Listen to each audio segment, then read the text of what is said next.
Imagine I told you there is an invisible dragon sitting next to you right now.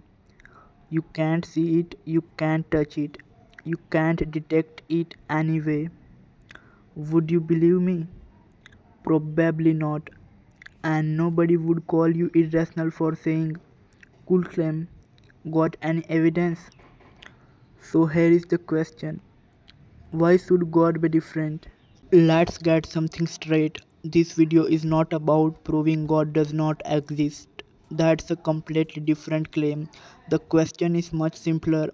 Is it rational to say, I don't believe in God until I see good evidence? I think the answer is yes, and here is why.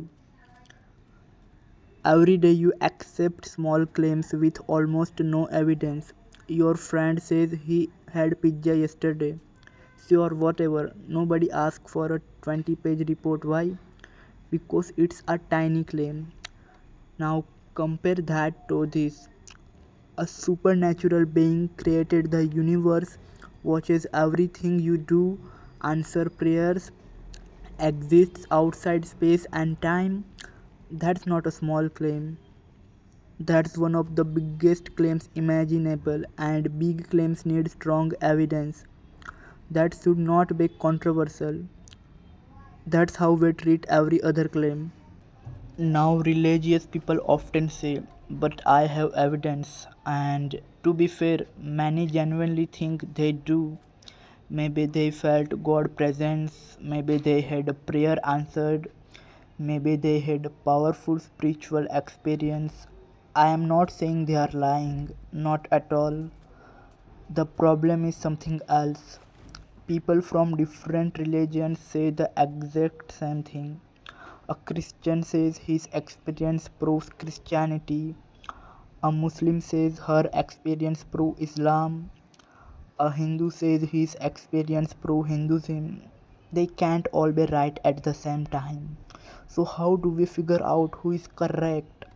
That's where personal experience starts running into problems. Here is the critical thinking question. What would convince someone who does not already agree with you?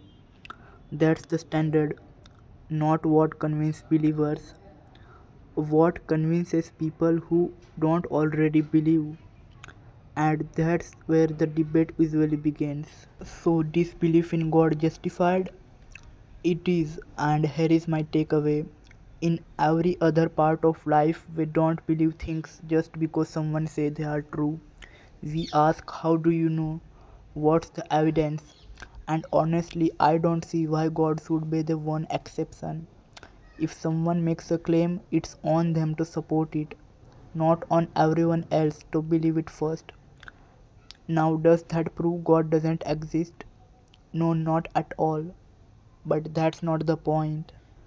The point is that if you haven't seen enough evidence, you are completely justified in saying, I am not convinced.